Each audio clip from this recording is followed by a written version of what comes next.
So, first of all, I want to give a hand to Mike Lindell. I don't think people appreciate enough what Mike is doing for this country. He is creating a megaphone for the voiceless. So I really want to applaud you, Mike, for doing that. Thank you. Yeah. Thank you. Yeah.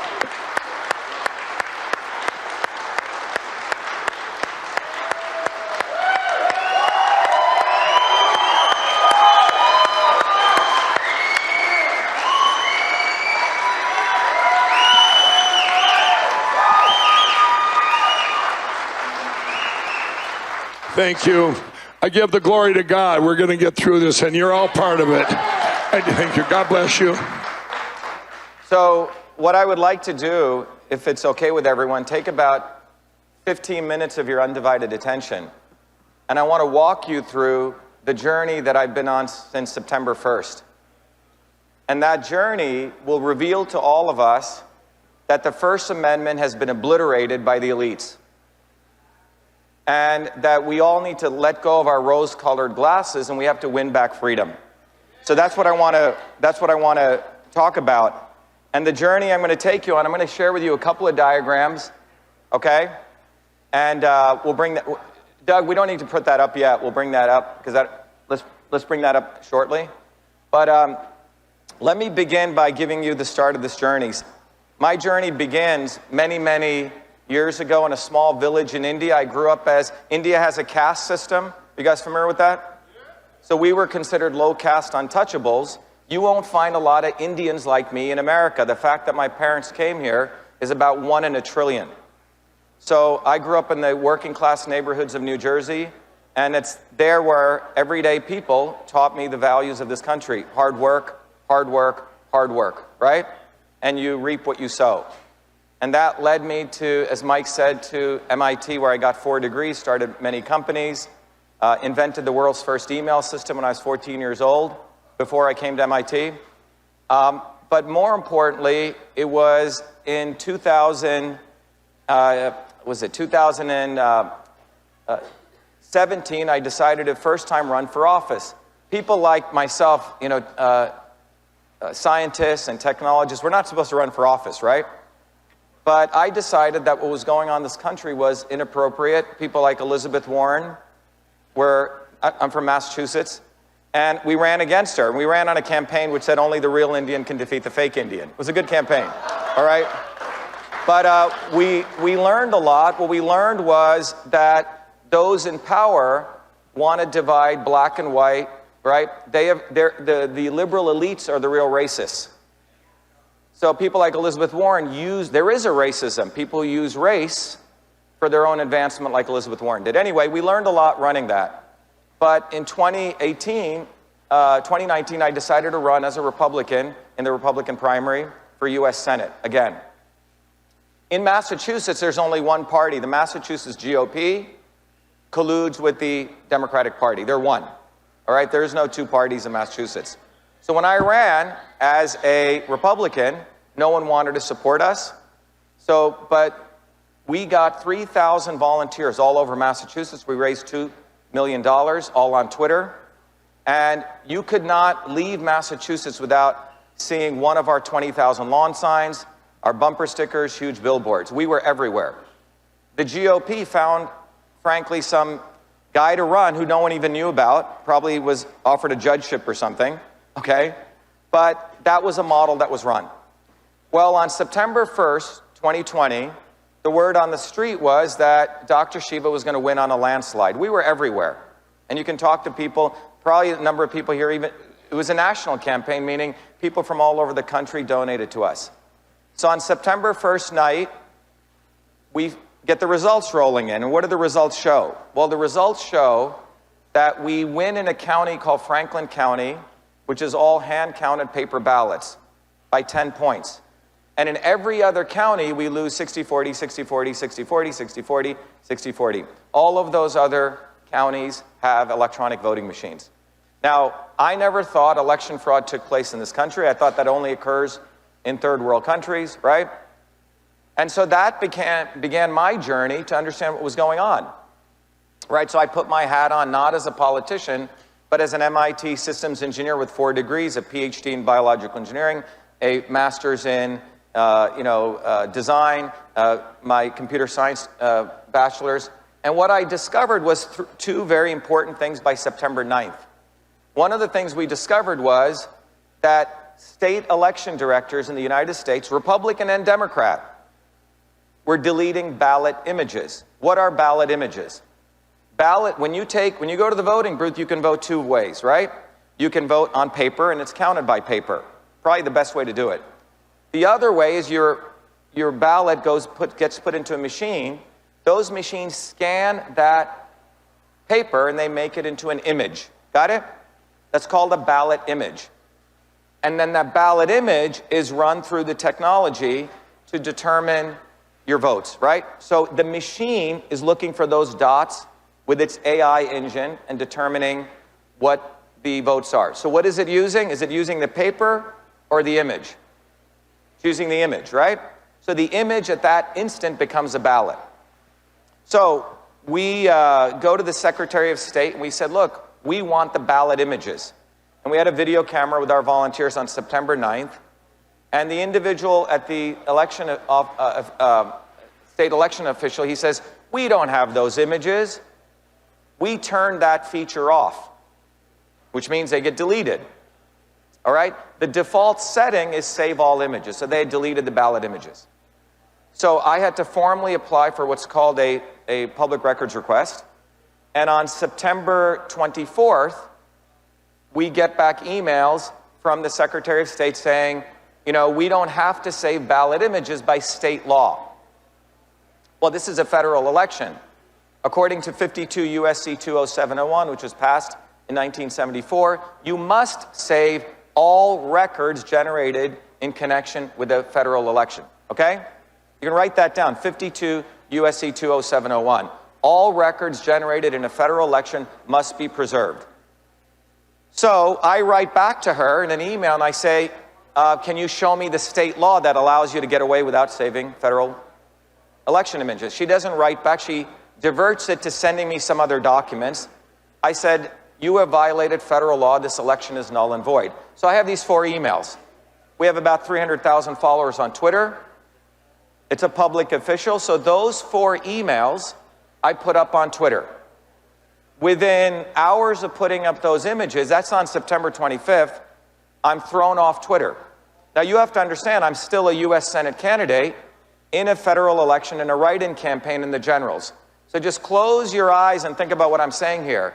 A United States Senate candidate is thrown off Twitter in the middle of his federal election because he exercises free speech rights, which were critiquing the election official. And what was the platform of our campaign? Stop election fraud. Okay? So our entire campaign is stop election fraud. We're running on a campaign against election fraud. We had held 4 major protests at the Secretary of State. We expose the fact that they're violating federal law, and we get thrown off Twitter. Okay? Let that sink in. Remember, the highest protection of the First Amendment was political speech. Citizens United, which was a very important case law, which was Citizens United versus FEC, the Supreme Court ruled that the 30 days before the election are the highest protection of speech. It doesn't matter whether you're lying or not, whether even you're saying false stuff against your candidate. You are allowed to have open speech. All right, so that happens. I try to find a lawyer. Now, this is what happened. Mike knows these guys at Lead Stories, a quote-unquote bogus Alan Duke and Martin. Yeah. He's over in Belgium. We talked about that earlier. These are the guys that put covers over you on Facebook and Twitter. What they did to Absolute Proof, and they contains porn and nudity. These are the guys. These are the terrible people that have done this to our country. Alan Duke and Martin that Lead Stories. And this is where I found out. This is where we collaborate on that. So Lead Stories isn't. So I had put up a tweet, which was going viral at that right before that. There's a tweet that I did which has these 4 emails exposing the state election director. Right before that, I had done a tweet which said millions of ballots, ballot images were deleted. This organization, Lead Stories, does a hit job on me. Oh, Dr. Shiva is lying. No ballots were deleted. I never said ballots. I guess they don't know how to read English. I said ballot images. Now, one of the interesting things they did in that story was they said they interviewed the Secretary of State, and the Secretary of State had said they had contacted Twitter to silence me. Let me repeat that again. Government official had contacted Twitter to silence a U.S. Senate candidate. Got it? First Amendment, I guess they didn't read it. All right. So when I saw that, I said, I have a serious First Amendment case. I can't go after Twitter. They're a private actor. I don't know enough about election laws, but I do know something I learned in second grade when I came to this country. It was called the First Amendment. No lawyer in Massachusetts wanted to take on the swamp, so I had to do it. So I had to learn case law. I filed my own lawsuit. On October 30th, we had a hearing in federal court. Hey, Dr. Shiva, there was one more thing, though. Yeah. They said that they had talked to you, didn't Lead Yeah, Story? yeah, yeah. So Lead he's Story... missing a piece there. The liar Lead Stories. Yeah, Lead Story said they had talked to me. They never spoke to me. Completely lied, okay? So on October 30th, I get my day in court. In fact, there were two lawsuits, one for monetary damages, and one I requested the judge, Your Honor, I'm running for office. This is my megaphone. Put me back on Twitter now. In that October 30th hearing on 2020, which was only supposed to be for 45 minutes, it ends up going for 4.5 hours. In those 4.5 hours, we were the first to discover in the world, in cross-examination, when the judge asked the state election director's communication director, so how did you decide to contact Twitter to throw off Dr. Shiva? She goes, we have a trusted Twitter partnership. The government has a trusted Twitter partnership. That means you and I carry the credit union card, and the government has an Amex Black card, okay? So in fact, we discovered they have a partner support portal, a VVIP portal. Government has a portal to big tech, Twitter. So when I put up those 4 tweets, the government contacted Twitter using their special capability to silence a United States Senate candidate, a U.S. citizen. All right, so the judge was appalled at this, and he gave us all the terms of our preliminary injunction. He said, you will no longer stop contacting Twitter, but we also discovered something more interesting. It gets even more deeper, as Mike said. We discovered there's an organization called the National Association of State Election Directors. Write it down. NASED. This is a classroom in the First Amendment right now. Okay? National You're all going to need Association this stuff for your states. of State Election Directors, which is a government association of all 50 state election directors. So when I exposed the state election director, not only did she contact Twitter through their partnership, she picked up the phone and contacted NASED. NASED used the force of 50 state election directors to also contact Jack Dorsey. So I was targeted not only by one state election director, by 50. So the net of it was the judge in that hearing said more than likely Dr. Shiva will prove state action was involved. What is state action? That means Twitter is no longer a private actor. They are coupled with the government. Where government ends and Twitter begins, nobody knows. So it was a big victory. Tucker Carlson didn't report on this because Tucker watches which way the wind blows, okay? Tucker does not report the news. He watches a year later when it's valuable to report on stuff. Fox. Shame on Fox. Shame on Fox. Yes. And I think it's important to understand that, okay? It's important in life to do the right thing at the right time, not when you get eyeballs. So anyway, that was October 30th. After I had done Mike's show, I believe in late January, on February 1st, I did a lecture. I was back on Twitter from November 3rd to February 1st. And remember, Twitter never touched me. I've talked against forced vaccinations. I've talked against GMOs. But on February 1st, once again, I shared those 4 email screenshots, once again exposing the state election director of Massachusetts. And within 17 minutes, I'm deplatformed. Okay, 17 minutes. We go back into court again on February 4th. And this time, the judge says, I cannot give you complete relief until you bring Twitter into my courtroom. Remember, we never went after Twitter. We weren't that, frankly, naive. We went after the government. With all the hype against big tech, in the next few minutes, I'm going to show you a diagram. What everyone's going to realize is it's government tech. It's not big tech, it's government tech. Hey, Dr. Shiva, one thing in there, because I want to hammer lead stories for a second. Remember, and then during this time, I felt, we had a common thing there. I was calling lead stories about something they had covered up in the summer with my friend Ben Carson, that he had said that he had took a therapeutic, and he had really said that, and it went on a show, and this guy on this show actually had said, yeah, it was in the news that Ben had taken this. So he said, yes, he took this. They took down his whole platform. Lead Stories did, the fact checkers from Facebook, put false information. I reached out to Ben. Ben actually talked to Lead Stories, Alan Duke, and they go, oh, I guess you did take it. So they took the story down, but guess what? That guy lost 1.5 million followers on Facebook. 1.5 million. They put up the fake thing on there because he had really taken it. So I was calling Lead Stories about that. And then Dr. Shiva joined me, and now what happened there? Yeah. So what happened now is the judge now is even more concerned because he feels, I told you not to contact Twitter. What they had done on September 25th was when I was targeted, the algorithm was set up that anytime I shared those 4 email screenshots, I would be deplatformed. So what happened on February 4th, we went back into court and the judge said, again, it's me against lawyers, no lawyers. Find out that's actually was a good thing.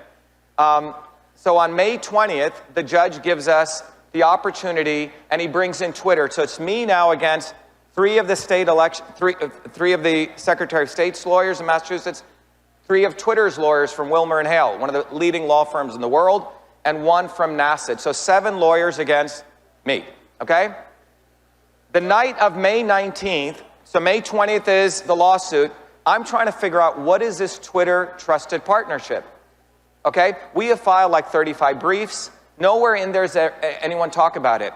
And lo and behold, this is why I believe there's a God. On the midnight of May 19th, I find 4 documents on a server. Doug, can you bring that up? These documents are called playbooks. Playbooks, okay? Doug, you can just scroll down. So that's a playbook. It's called the Election Influence Operations Playbook, okay? Part 1. And Doug, go down. Stop right there. Go up, Doug. It was published at the Harvard Belfer Center. Go down, Doug, go to the, and this playbook is, stop right there, Doug, called Influence Operations. What is Influence Operations? This playbook defines the theoretical framework of censorship in the United States. It says an influence operator is anyone who has influence to change the narrative. Go down. Go down, Doug. So right there, you see, go up, Doug. Keep going up. Go up. You see a woman right there from the National Association of State Election Directors. Go down, a woman called Amy Cohen. Go down. And if you scroll down, there's people called Michelle Tassinari, who is a state election director, okay? Go down, Doug. No, Doug, you have the wrong one. Anyway, and go down, Doug, all the way down. Scroll down. Oops, go up. Twitter legal, go up. Right, oh, you went too far down, Doug. Slow it down a little bit. Right there, Twitter legal. So these are books authored by elected officials in Twitter legal, which defines the theoretical framework of who is an enemy of the state in this country. Okay? Go to part 2, Doug. And part 2 is a manual for how, Doug, go to part 2 if you can bring it up. Part 2 is a step-by-step manual, okay? Doug will bring it up, which defines how you detect an influence operator. Step 1, you have to assess them. Doug will bring up the diagram, okay? Go down. And this is a handbook. Go down. No, Doug, just go down. Scroll down, please. Okay. Doug will bring it down. But the handbook says, step 1, how you identify someone, how you assess their level of threat for misinformation, disinformation, how you watch them, and how you will track them forever if they're a high-level security threat. There it is, okay? Doug, go down, okay? There it is, okay? So it says 4 stages of countering influence operations. This is not against Russia or China. This is against United States citizens, okay? Go down, Doug. So there it is. So it has a step-by-step process, how you identify, how you assess. Doug, go down to where it says high, medium level severity. And when you follow this playbook, I was identified as a high level severity. Okay? Go down, Doug. So it gives how you identify keywords on people. Go down. How you assess them. Document, how you, go down, Doug, one more. Yeah, right there, stop. So I had an established voice, credibility, MIT, PhD, high volume. Go down, Doug. Next. Right, nope. Go back, right there. Nope, you had it on high, stop. So high, medium, low. If you're a high level security, you're put on a watch list for the rest of your life. Okay? And so what occurred on September 25th? It was triggered, and they were following me all the way until the next 4 tweets came. All right, so we present this to the judge on May 20th. The judge is frankly, concerned. And on May 21st, he said, and it's all, by the way, all of this is public. He said, at 10:30 a.m., this hearing went on for 2 days now. He goes, this lawsuit more than likely will be a law school exam in every constitutional law class. And he asked me if I wanted an attorney. He goes, you've done this all on your own.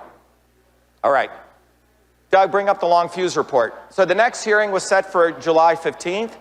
Between this point and July 15th, we find this long fuse report, which was published on June 15th. By the way, every major news organization should be carrying this. This is what Mike's doing is a huge service right now to the world. Okay?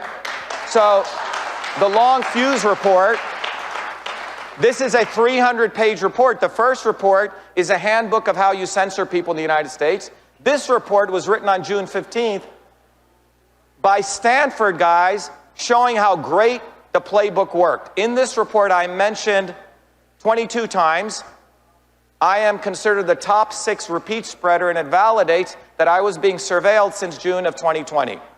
Dr. Shiva, that censored report then when you were the highest level, so you're talking that they, like Facebook fact checkers, like lead stories, in fact, they work with those, everybody. They work with those guys. They work with lead stories. The report confirms. They work with them. They are part of their infrastructure. So, Doug, go to that page I wanted to show you. Now, this report, Doug, go down to that page with the First Amendment. Stop right there. Stop. I want everyone to read this.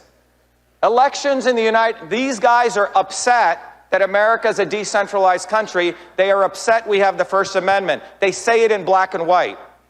It says, elections in the United States are highly decentralized. Isn't that the way they're supposed to be? Over 10,000 individual jurisdictions covering state, county, and municipal levels are responsible for administering the vote on election day. Voter registration systems and databases are centralized at the state level.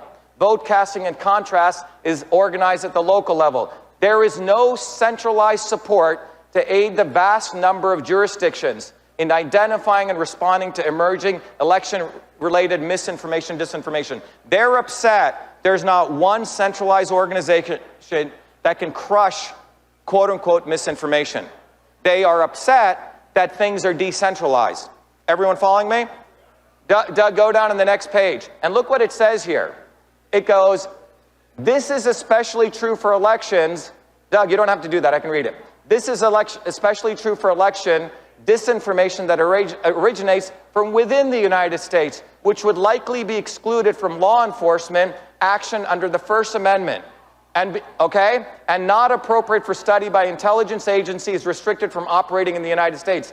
As a result, during the 2020 election, local and state election officials who had strong partner on election voting systems and overall cybersecurity efforts in CISA. This is saying that we need to create a centralized infrastructure to subvert the First Amendment, because if you're a foreigner, you can watch them, but you cannot. And it says that what we need to do is we need to create a non-governmental entity to launder censorship.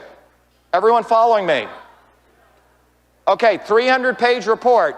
And it's looking back at the playbooks. Doug, can you find out where I mentioned? So 6 people are called repeat spreaders. Highlighted, myself, Donald Trump, Gateway Pundit, Newsmax, Breitbart, and James O'Keefe. Okay? So there they are. These are the people that they have problems with. Doug, go down to the place. When was this published? June 15th. But Really? it's looking at what occurred in the last 6 months from June 2020 to November 2020. Look at that. I didn't even make the top 10. Okay, go down. Go down. No, go down, Doug, to Shiva Idre. No, Doug, where's yeah, go down. Okay, right there. So they have a whole section on me. So why am I, so this is June of 15th. So when you go through this 300-page report and you combine it with the playbooks, Doug, bring up the image. So in our lawsuit, our lawsuit had evolved from October 30th, where we had just talked about the Twitter partnership. Then we find the playbooks. Then we find the long fuse report. And what this lawsuit shows is the woman that I was critiquing contacted that other woman, but look at, they had created this infrastructure. Doug, zoom in. Zoom into the playbooks. And these people, who are, none of them were elected by you or I. Scroll down, Doug. You see that, Doug? Scroll in. No, zoom in into the playbooks right there. They're Republican and Democrat. Do not excuse both parties. They're both part of it. All right? Both of them. So I don't want to hear this. I don't want to hear left-right narratives, okay? Go down. So all of these guys at the Harvard, no, right there, go up. Those are the documents they created, which are the blueprint for censoring speech. Those documents created this infrastructure. The infrastructure is called ISAC, election infrastructure, created by held by a nonprofit called for the Center for Internet Security. Doug, go up to the left. Funded by Pierre Omidyar, who's a billionaire, okay? Left guy, but also supported up by the Murdochs, okay? Fox Left News. and right. Now, this diagram is not just some random diagram. We submitted it into a lawsuit, okay? But what you see here is these people who you and I never elected laid out the blueprint, which would say that if you're the State Department, if you're state and local officials or Homeland Security, and you have a problem with Mike Lindell or me, you will contact this nonprofit. They will call Twitter and suppress speech. It's called laundering censorship, okay? They think they're very freaking clever. This is the way that it was designed to subvert the First Amendment. This is what is going on in this country. It is no longer we have to fight for freedom, we have lost it. The First Amendment has been destroyed. And in our lawsuit, this woman, Stacia Cardilla, who's a deputy general counsel, scroll up a little bit, at Twitter, filed a false statement because she has to show that Twitter did it on their own. You follow what I'm saying? That the government wasn't involved. So she files an affidavit saying, on February 1st, when we deplatformed Dr. Shiva, we saw his tweet, we had our internal review on February 2nd. On February 3rd, we knocked him off after 3 days of review. It was total bullshit because I was deplatformed on 17 minutes at 9:48 p.m. on February 1st. So we submitted that in court. How did they do that? Well, the long fuse report says that they have 24/7 monitoring and 4-hour call centers watching us. Are you listening to what I'm saying? Yes, sir. This is the United States of America.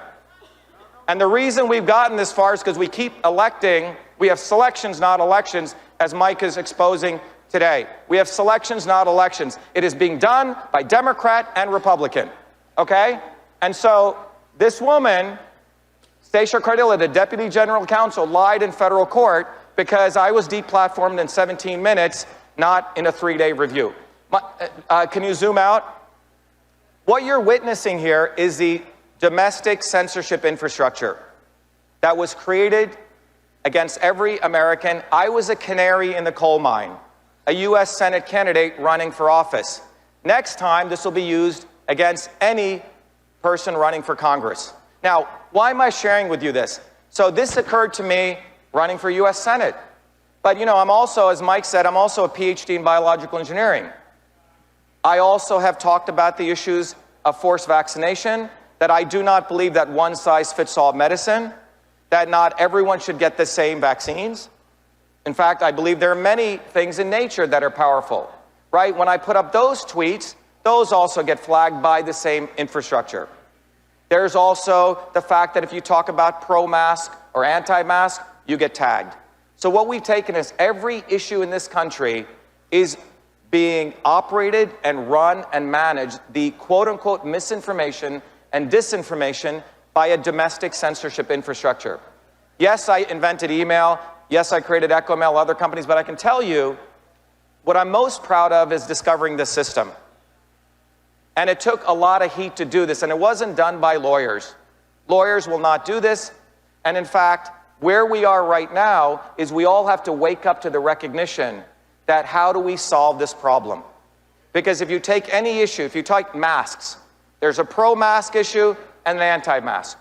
Pro-vaccine, anti-vaccine. Pro-election fraud, anti-election fraud. Pro-big tech, anti-big tech. But if you take any one of those issues and you take what I call a systems approach, we need to go back to a scientific approach beyond left and right. What you will find is that in any one of those issues, that you will find that there is a real problem. In the area of masks and vaccines, a real problem is public health. And how did we address public health? If you go back to the history of this country, it's when we built a movement, a bottoms-up movement, independent of left and right. In the 1800s, American workers rose up for basic infrastructure. In 1886, 4 workers were hanged in the United States. I want everyone to understand this. 1886, 4 American workers were hanged for fighting for the 8-hour workday. Everywhere in the world, that was called International Workers' Day. By the 1900s, American people, working people with the First Amendment and the Second Amendment were rising up. And that's how we solved public health. 15 years before the measles vaccine came, 18 years before, 98% of infant measles mortality was gone. Why? Because of infrastructure, sanitation, hygiene, all those things, nutrition. And that was because of a bottoms-up movement. And what's occurred today in the elites on every issue, they do not want us to ever address the real issue. They make a fake issue with a fake problem, or sometimes they actually take a real issue and they make money off a fake problem. That's what's going on, be it election fraud, be it vaccines, on all of these issues. So my journey to close out on this began running for US Senate. And what I've learned is that we've lost the First Amendment in this country because Americans have become fat, dumb, and happy. We have forgotten the value of the First Amendment, and we've lost it. That's and right. The fact that this exists, just 1 minute, Mike. The fact that this exists, and the fact that I couldn't find lawyers to really fight for it, and the fact that I had to do it on my own, and the fact that Mike takes so much heat for what he tries to get out there, the fact that all of us do, so shows that we have to recognize the only way we're going to win this, and that's what I want to spend the last 30 seconds on. How do we win? The way we win is a bottoms-up movement.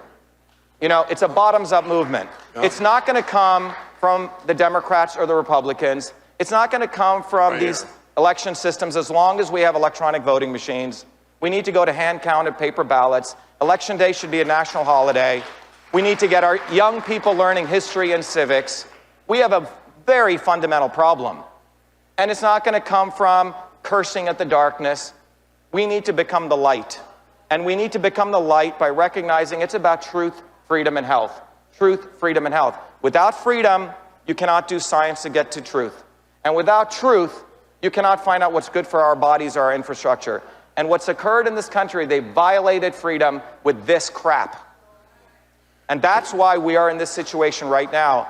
And I want everyone to take the last part of my journey. This is my gift. Go to truthfreedomhealth.com. I've created a model where I want to teach everyone system science. Pierre Omidyar, if you go to his website, there are about 8,000 elites in this world who know system science. They know how to engineer systems to manipulate us. And if we don't learn how systems operate, we're going to be like, bows and arrows shooting at people with nuclear weapons. And we're never going to win. We have to go beyond left and right, beyond Republican and Democrat. We have to expose the reality of what's going on. And the only way forward is a bottoms-up movement. We have to get rid of these electronic voting machines. There's Amen no to way. that. There's no way forward with them. What's your website again? That website? Truthfreedomhealth.com.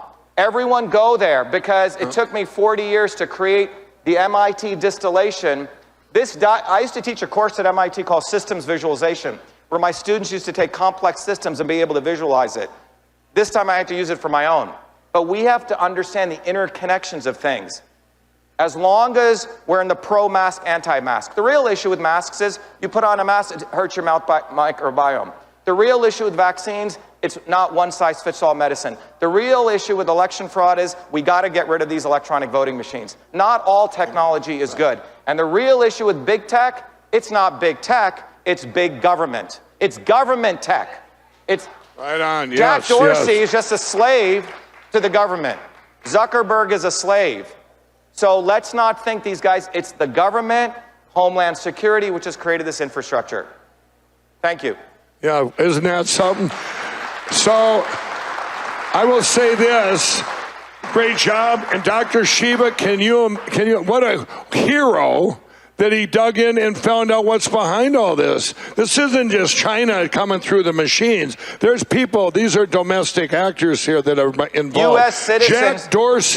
Jack Dorsey, lead stories. These guys, all of these, the cover-up. This is the absolute cover-up. And where we start, like you said, the ground up, this is what we're fighting right here. This is the start. When you got frankspeech.com, over 40 million people have seen this now and getting the word out. Get his word out. How many of you have heard this before you got here?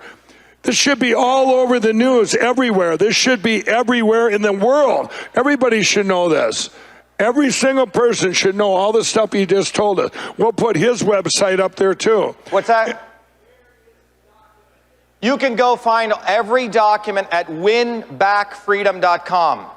It's your site. It's winbackfreedom.com. But most importantly, we're not going to win this if we don't we go beyond left and right. All of these issues have solutions. So go to truthfreedomhealth.com. I've taken 40 years, and in 2 hours, all of you can learn how to rethink about beyond left and right. So go to truthfreedomhealth.com. But most importantly, this infrastructure, this was a labor of love, guys. We have figured out the domestic censorship infrastructure, and we have to win back freedom. Yeah, and we do that with all of our voices. Like today, even though the mainstream media, all the media is attacking, by them attacking, we're able to get more and more. I didn't even go. There's so many stories out there right now. Today, I couldn't even get through them all. I'm going, you got to be kidding. Everything from lunch is served late, and this is the stuff they're trying to do. But the word's getting out all over the world right here at this symposium. And when we come through this, the platform, the frankspeech.com, I was just telling Dr. Shiva, you'll be able to put all the stuff on there of stuff that's out there. It's like a united force to get our word out in spite of them, in spite of your Jack Dorsey. Look at my pillow got kicked off of Twitter. You know why? Because I was kicked off my pillow, or Mike Lindell's Twitter. I needed to get the news out. This is when I wasn't in the news every day for losing. Mike Lindell lost 4 more retailers. And they go, did you hear about China and them attacking our country through the machine? This went on every day, but the bad media would call me. Every day they would call me. Mike, you lost 4 more. Mike, you lost your personal Twitter. Now, when I lost my Twitter, I didn't tell you this before. When I lost my Twitter, my friends go, and I didn't, and with Twitter, it was no big deal to me. If I lost it, I'm going, well, I'll try this one over here. But when I lost it, I'm going, all of a sudden my friends are going, are you okay with the election? I go, what are you talking about? And well, look what you just retweeted. They were running my Twitter and retweeting like they were me. Wow. And I go, what? They're running. Jack Dorsey's running my Twitter. So I tried to take it down. I got a text message, it was an email from Germany Twitter, and it says, you have violated blah, blah, blah, the Twitter code, and you cannot take this down. So anyway, then a couple of days I wasn't in the news, and so I go, how do I, what would make the news? Well, if I lost My Pillow's Twitter, that might make the news. So I'm laying in bed, it's 12:30 at night, and I go, I go, they haven't called me. The media hasn't called me for 3 days. So I get on Twitter, on my MyPillow Twitter, and I go, here's what @Jack, why he took down my personal Twitter. And the last thing that was posted on my personal Twitter was a thing from my director of my LindellRecoveryNetwork.org. Melissa wrote this beautiful article because she felt bad I was getting attacked every day. So she put this article up. We put it up on Twitter. That's when Jack took it down. He didn't want him to hear anything good I was doing for the country. By the way, go to LindellRecoveryNetwork.org. It's free for anyone in addiction. It's free, and I believe it's the best online help ever. Let's put that in there. They can say, all Mike Lindell did was advertise. So anyway, I'm laying in bed. It's 12:30. So I put that @Jack, and I said, here's why @Jack took down my Twitter. All the bots and trolls are going, take him down, Jack, take him down. And I'm reading this. Now it's 12:45, and I'm typing. I go, he didn't take it down, right? I want to get to sleep because I want the media to call me in the morning. Gets to be 12:45. I put on another thing, @Jack, and I said something else. Still didn't take it down. The bots and trolls are, take him down, Jack. All of a sudden they go, @Jack, we all know you're in on this, and you're looking forward to the day you're put in prison. Boom, he took it down, right? So the next morning, it was the #1 news story in the world. MyPillow lost their Twitter. MyPillow lost their Twitter. Yeah, it was the start of hurting MyPillow. Yes, but I couldn't get the word out. So they called me out first thing in the morning. Mike, it was the #1 news story. Mike, you lost your company's Twitter, MyPillow. Did you hear about China attacking us? Did you hear about Dominion machines? It went on all day long for a week. That one was good for a week. That's the way they work. And Lead Stories, I want to go back to them because they're here. They have a representative here. Lead Stories, how horrific. How could you live with yourself when you're Alan Duke and this Martin from Belgium, 2 of the 4 owners, and all they do, they decide what to do. Now we just found out. They decide. I thought they were being subjective. They're ordered to do that. Here's the hit people. Here's the people we want to destroy because they're saying things we don't want to hear. Is that right? Yeah, I mean, hey, Doug, maybe, so if you look at that, when you go through the long fuse report, right, it actually lays out their partners.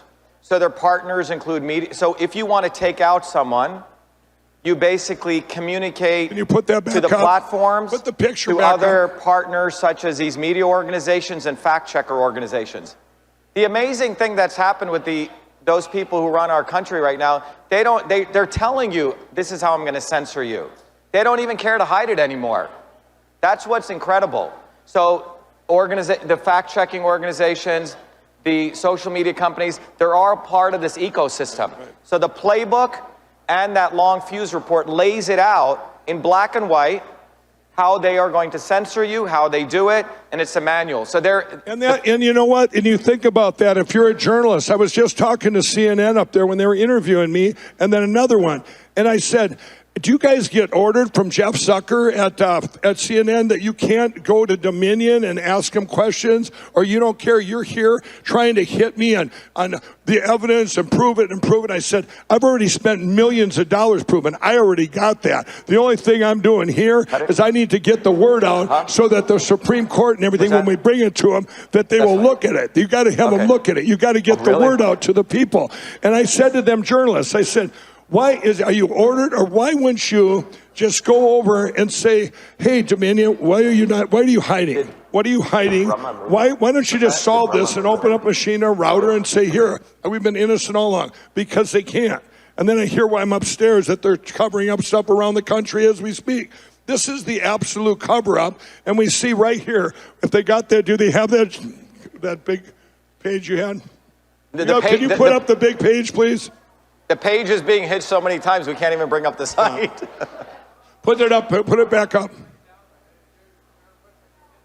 Everyone's going to the website, so we can't even get to it now. Anyway, go to winbackfreedom.com. Yeah. So anyway, that's a good success. The bottom line here is they've tried. They tried. I believe this is another thing. This is a miracle we're in, that they did all this, that the election manifested to this. This all goes back to this last year. It exposed everything. Just think if all this wouldn't have happened, and they would have just said, oh, the election and everything was fine, and we wouldn't have had all those deviations, we wouldn't be here today.